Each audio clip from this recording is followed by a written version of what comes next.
삶 가운데 함께 하시는 주님을 늘 만나고 자랑하고 증언하시는 모든 성도님들 되시기 바랍니다.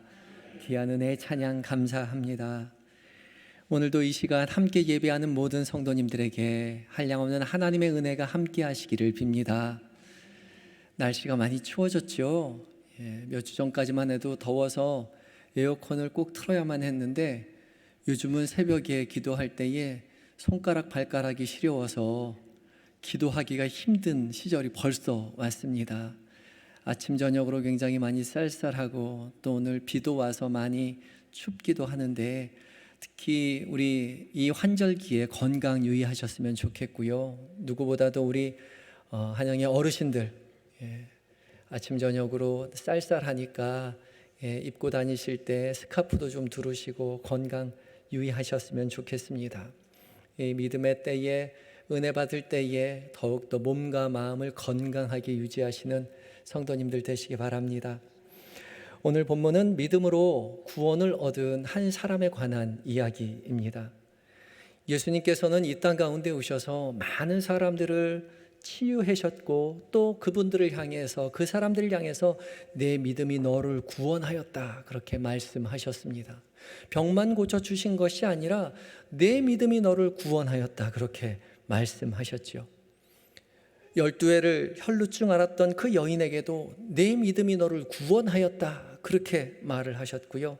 또 앞을 못 보는 시각장애인이었던 바디메오에게도 내 믿음이 너를 구원하였다 그렇게 말씀하셨습니다. 우리는 믿음으로 구원을 얻습니다. 맞습니까? 우리의 믿음으로 우리는 구원을 얻는 것이죠. 우리의 노력이나 우리의 행위가 아닌 오직 우리의 믿음으로 우리는 구원을 얻게 되는 것입니다. 그래서 우리는 저마다 저는 믿습니다, 제가 믿습니다 라고 확신하지만 오늘 본문 가운데 10명의 치유받은 환자 중에서 단지 한 명만이 내 믿음이 너를 구원하였다라는 말씀을 들었습니다.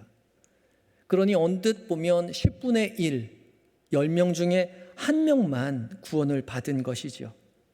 그리고 또 예수님께서는 이렇게 말씀하셨죠. 인자가 올 때에 믿음을 보겠느냐 말씀하셨습니다. 믿음을 볼 수 있다는 거예요? 없다는 거예요? 없다는 거죠. 그만큼 나더러 주여 주여 하는 자마다 구원을 얻지 못한다, 믿음을 보기 힘들다 말씀하고 계시는 것이죠. 그만큼 믿음이라는 것은 확신 있게 그저 내가 믿습니다 라고 하면 너는 믿는구나 하고 구원을 받는 것이 아니라는 거죠.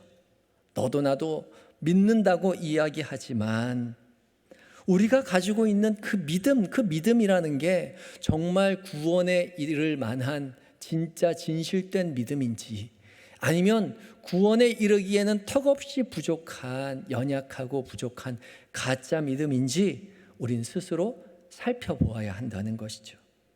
그래서 오늘 본문을 함께 묵상하며 하나님께서 우리에게 구원을 얻은 믿음, 구원에 이르는 믿음이 어떤 믿음인지 알려주실 때에 우리의 믿음을 되살펴보고 우리도 내 믿음이 너를 구원하였노라 말씀하시는 그 음성을 들을 수 있는 믿음을 소유하게 되는 그런 다짐과 결단을 하시는 시간이 되셨으면 좋겠습니다. 오늘 본문에서 예수님께서는 예루살렘으로 올라가시다가 이 갈릴리와 이 사마리아 사이의 한 동네에 가셨다라고 말씀하십니다. 예루살렘으로 올라가시려고 하신 것이죠. 예수님이 예루살렘으로 올라가신 이유는 분명합니다. 십자가를 지기 위해서 예루살렘에 올라가시는 것이지요.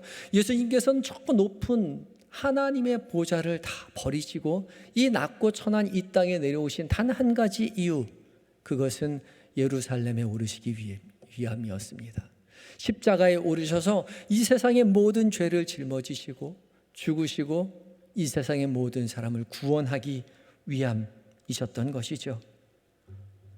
예수님께서는 갈릴리로 향하여 가시다가 그런데 곧장 가지 않으시고 사마리아와 갈릴리 사이를 지나가시다가 한 동네에 이르러서 거기서 10명의 나병 환자를 만나셨습니다.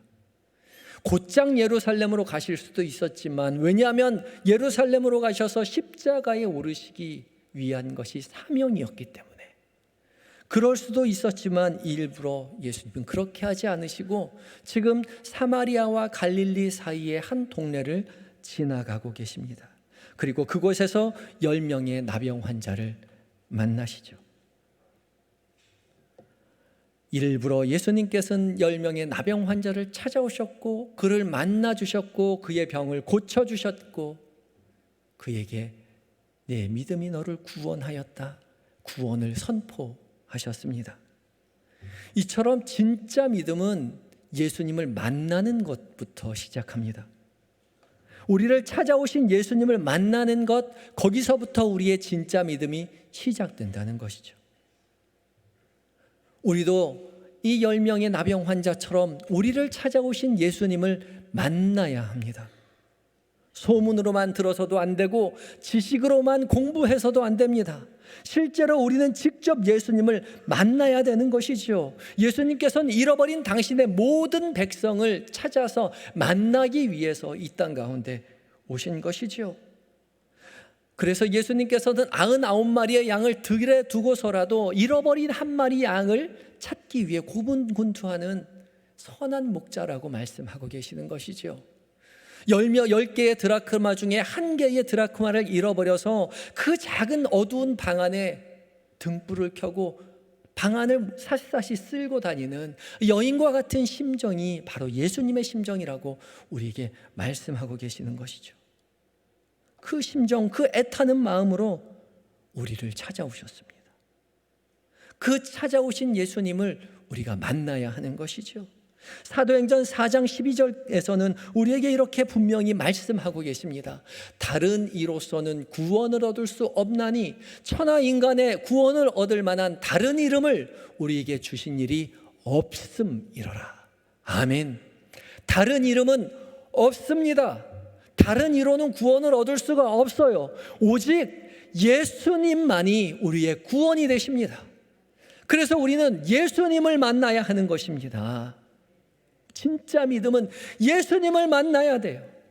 세상의 어떤 종교가 구원을 얻어다 주지 못합니다. 세상의 어떤 사람도 우리를 구원해 주지 못해요. 오직 예수님만이 우리를 구원으로 이끌어 주십니다. 그 예수님을 우리가 만나야 되는 것입니다. 여러분은 여러분을 찾아오신 예수님을 만나셨습니까? 그저 성경책에 써 있는 예수님, 엄마가 얘기하시는 그 예수님, 아내가 그토록 내 귀에 딱정이가 지도록 얘기하는 그 예수님이 아니라 나를 찾아오시는 나의 예수님을 만나야 한다는 것이죠. 그 예수님을 인격적으로 만나야 합니다.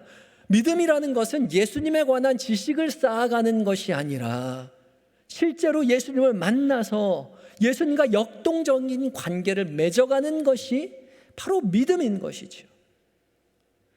우리가 나중에 천국문 앞에 이를 때에 예수님에 관한 시험을 봐서 80점 이상 받아야 천국에 들어가고 80점이 안 되면 천국에 못 들어가는 것이 아닙니다. 그저 우리가 천국문에 이르렀을 때에 우리를 마중 나온 예수님을 바라보고 예수님 저 이제 왔어요 라고 말할 때, 그래 너 왔냐? 오늘하고 수고했다, 고생 많았다, 어서 들어와라 라고 말씀하시는 주님의 음성을 듣는 것이 바로 구원이라는 것입니다. 예수님을 만나고 그와 교제하는 믿음의 삶, 그 삶을 우리가 살아내야 하는 것이죠. 구원이라는 것은 어렵지 않습니다. 열심히 공부해서 가는 것이 아니에요. 누구나, 글씨를 모르는 누구나도 예수님을 만나고 그와 대화하고 교제하고 구원의 길을 수 있는 것입니다. 누구에게나 구원의 문이 열려 있어요. 시각장애인에게도 청각장애인에게도 아무것도 알지 못하는 철로에게도 누구에게도 구원은 열려 있습니다. 누구든 예수님을 만나서 인격적인 관계를 맺어간다면 그 모든 사람들에게 구원의 문이 열려 있는 것이죠. 그러나 우리가 지식으로 하나님에 대해서, 예수님에 대해서 열심히 공부한다 하더라도 우리를 찾아오신 그 예수님을 만나지 못한다면, 그와 관계를 맺어가지 못한다면 그가 아무리 예수님에 대해서 잘 안다 하더라도 그는 구원받을 수 없는 것입니다. 이사야서 1장 3절에서 하나님은 우리에게 밝히 말씀하여 주고 계십니다. 소는 그 임자를 알고 나귀는 그 주인의 구주를 알건만은 이스라엘은 알지 못하고 나의 백성은 깨닫지 못하는도다 하셨도다. 아멘. 소는 그 임자를 알고 소는 그 주인을 아는 거죠. 나귀도 그 주인의 구유를 알고 있습니다. 여기서 안다는 것은 지식적으로 안다는 것이 아니라 관계적인 알을 이야기하는 것입니다. 야단은 관계적인 알, 깨달음을 이야기하고 있어요. 주님 우리에게 찾아오셨을 때 주님이시군요, 알아볼 수 있어야 합니다. 그리고 찾아오신 주님을 만날 수 있어야 하는 것이죠. 오늘 주님을 만나기 위하여 이 한영의 예배당에 찾은 모든 사랑하는 성도 여러분, 주님이 먼저 여러분을 만나기 위해서 이 자리에 찾아오셨다는 사실을 기억하시고 우리 곁에 계신 예수님을 만나시는 여러분들 되시기 바랍니다. 예수님을 만나고 주님과 교제하고 주님을 알아가서 구원에 이르러서 믿음의 여정 가운데 내 믿음이 너를 구원하였다 라고 그 사랑스러운 음성을 들으시는 모든 한영의 성도님들이 되시기 바랍니다. 오늘 주님께서는 그를 찾아온 10명의 나병 환자를 향해서 만나주시고 그에게 말씀하고 계십니다. 그리고 그 말씀을 들은 10명의 나병 환자들은 주의 말씀에 의지해서 말씀에 순종하는 모습을 보여주고 있죠. 우리의 진실된 믿음이라는 것은 첫 번째 주님을 만나는 것이고요, 두 번째 만난 주님이 말씀하시는 그 말씀에 순종하는 데에 있습니다. 이 10명의 나병 환자는 예수님의 말씀에 순종하였습니다. 진짜 믿음이라는 것, 구원에 이르는 믿음은 예수님의 말씀에 순종하는 것입니다. 그저 귀로 듣고 그치는 것이 아니라 말씀을 우리의 삶 가운데 순종하여 행할 때에 우리 모두는 하나님의 일하심을 경험하게 될 것입니다. 예수님은 그저 우리에게 말씀하셨습니다. 14절 말씀에 이렇게 말씀하시지요. 가서 제사장들에게 너희 몸을 보이라 하셨더니 그들이 가다가 깨끗함을 받은지라. 아멘. 지금 예수님께서 말씀하실 때요, 이분들은 지금 여전히 병 중에 있는 사람들이다. 나병 환자라는 이 나병은 사실 우리 지금으로 번역하면 한센병이라고 번역할 수 있지만 지금 당시에 말하는 이 병은 한센병을 이야기하는 것은 아닙니다. 당시에는 이 피부 질환을 통칭해서 이 나병이라는 단어로 번역했으니까 그냥 나병이라고 부르는 것일 뿐인 것이죠. 이 피부 질환은 전염성이 있었기 때문에 공동체 곁에서 함께 머무를 수 없고 공동체 밖에서 지내야만 했습니다. 이 나병에 걸린 사람은 옷을 찢어야만 했고 윗입술을 가려야 했습니다. 비말로 병균이 전파될 수 있을지도 모르기 때문에 윗입술을 가리고 다가오는 사람을 향해서 큰 소리로 외쳐야 했죠. 나는 부정하다, 나는 부정하다. 그리고 사람들과 떨어져 살아야만 했습니다. 사람들의 허락 없이 사람들에게 가까이 갔을 때에는, 접근했을 때에는 돌로 쳐서 죽임을 당했습니다. 일반 사람들에게도 돌에 쳐서 죽임을 당했는데 지금 누구에게 가라고 했어요? 제사장에게 가라고 이야기합니다. 제사장은 누구보다도 깨끗함을 유지해야 하는 사람인데 그 제사장에게 여전히 병 걸린 그 모습을 가지고 찾아가라고 예수님 말씀하셨던 것이죠. 그런데 그 길을 걸어가고 있습니다. 이 10명의 환자들의 마음이 어땠을까요? 기뻤을까요? 기대가 됐을까요? 설레었을까요? 신났을까요? 아니요. 불안했을 겁니다. 걱정이 가득했을 거예요. 이 두려움과 불안과 걱정 속에서도 이 사람들 말씀에 의지해서 제사장을 향해 걸어갑니다. 진짜 믿음은요, 구원에 이르는 진짜 믿음이라는 것은 바로 이런 것입니다. 갈 바를 알지 못하고 갔을 때에, 말씀에 의지하여서 길을 떠났을 때에 아브라함의 믿음이 시작되었던 것이죠. 죽으면 죽으리라 라는 다짐을 가지고 왕 앞에 나아갔을 때에 그 에스더의 나아감을 통해서 이스라엘의 구원이 시작되었던 것이죠. 법궤를 맨 제사장들이 여전히 넘쳐 흐르는 그 요단 강물에 한 발짝 발을 내딛었을 때, 발자국이 발이 물에 잠기었을 때 비로소 물이 그치고 마른 땅을 걸어갈 수 있게 되었던 것입니다. 구원에 이르는 진실된 믿음이라는 것은 이리저리 죄봐서 될 것 같으면 순종하고 되지 않을 것 같으면 순종하지 않는 것이 아니라, 되든 안 되든 상관없이 주님이 말씀하셨으니 그 말씀 의지해서 순종하는 것이 진실된 믿음이요 참된 믿음인 것입니다.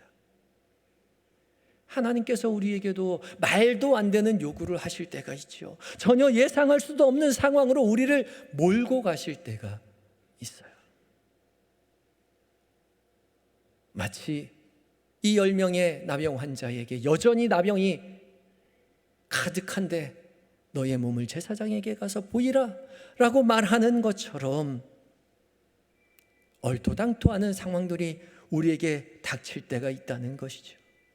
그때가 바로 예수님께서 우리의 믿음을 시험하는 때임이라는 것을 잊어서는 안 됩니다.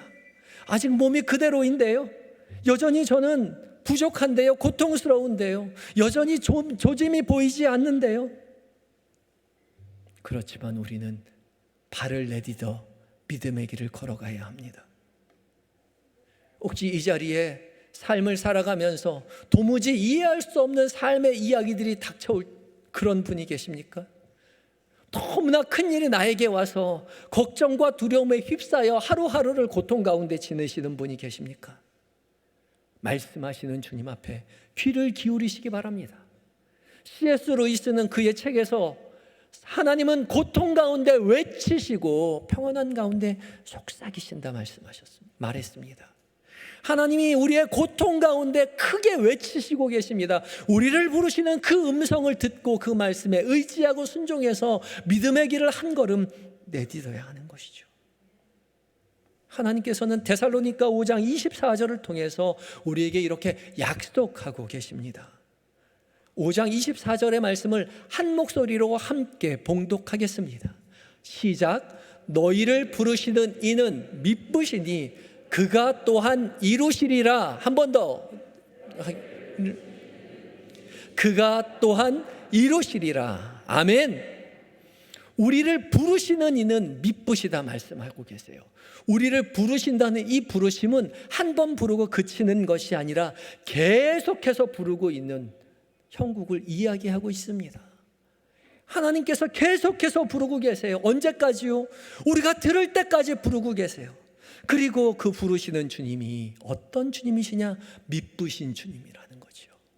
믿을 만한 주님이시라는 겁니다.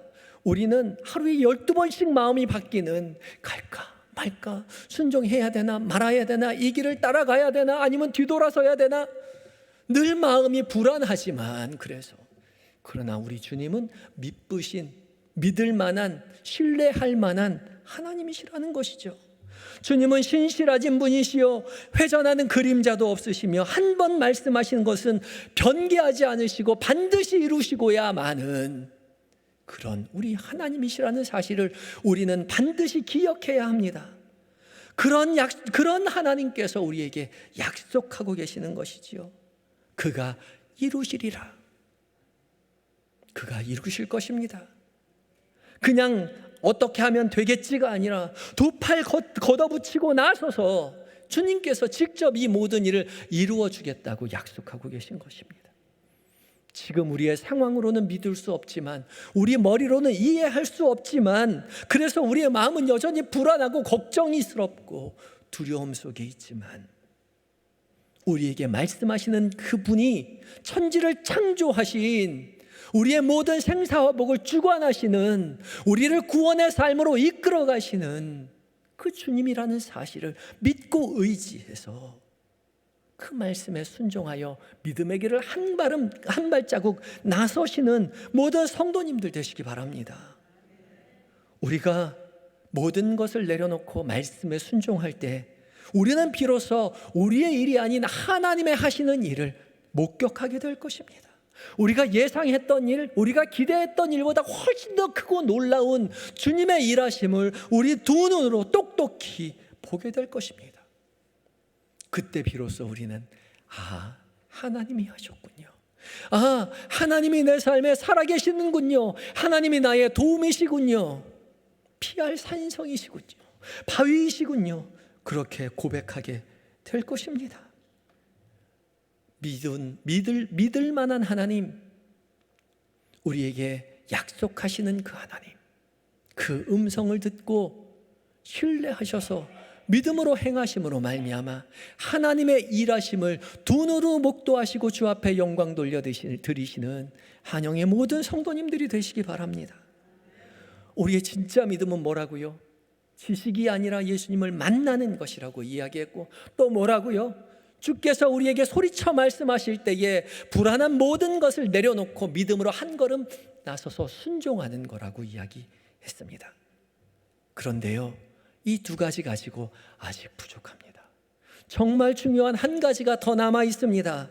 그 한 가지를 15절과 16절이 이야기하고 있습니다. 함께 봉독합니다. 시작.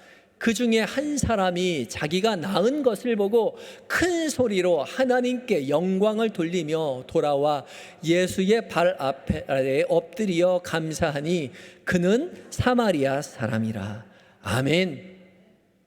하나님께 영광을 돌리고 돌아와서 그 발 아래 엎드려 감사하였습니다.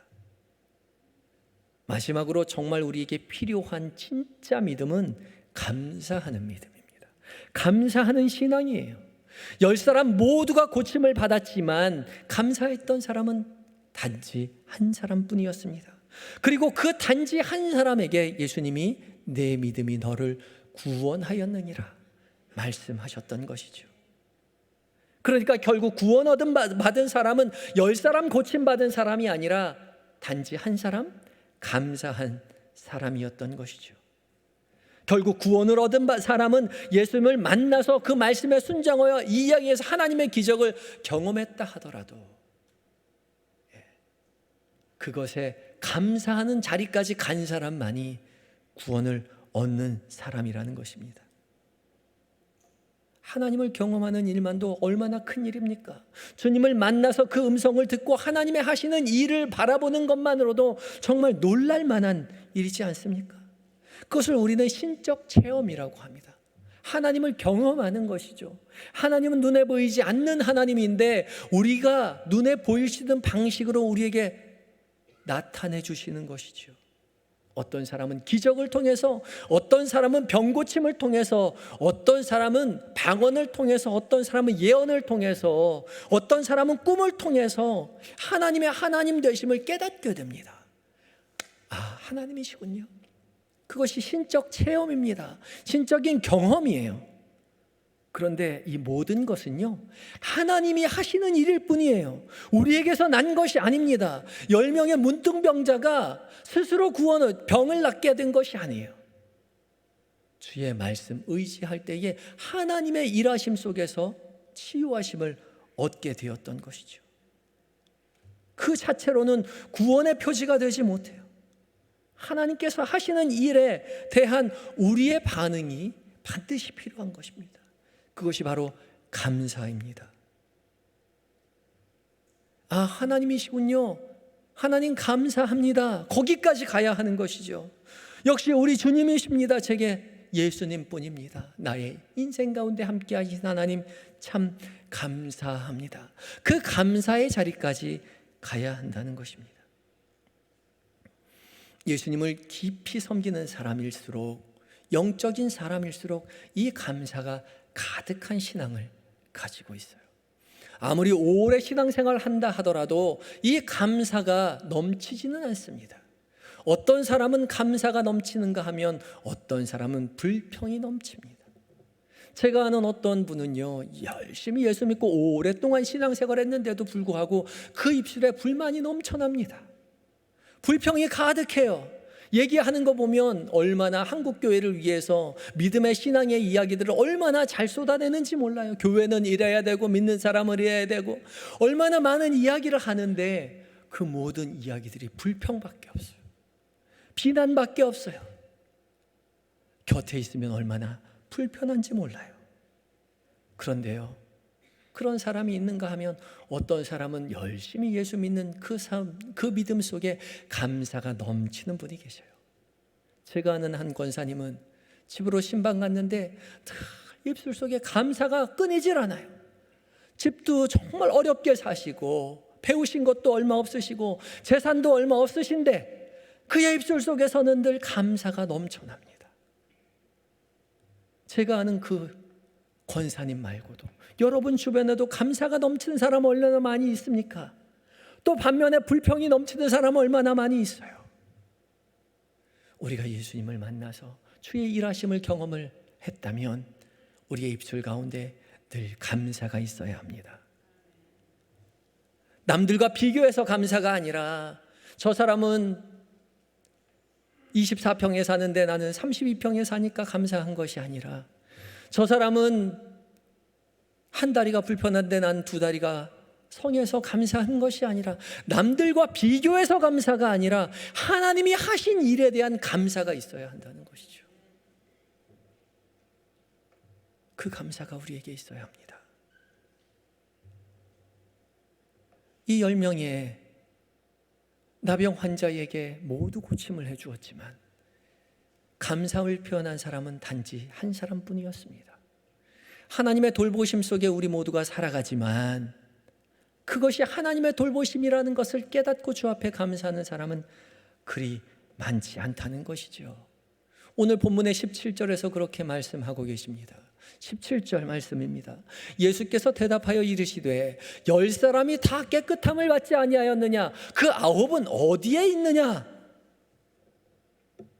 10사람이 다 깨끗함을 받았지요. 그런데 9이 어디 있느냐고 예수님 묻고 계십니다. 여러분은 주 앞에 감사하시는 한 사람입니까?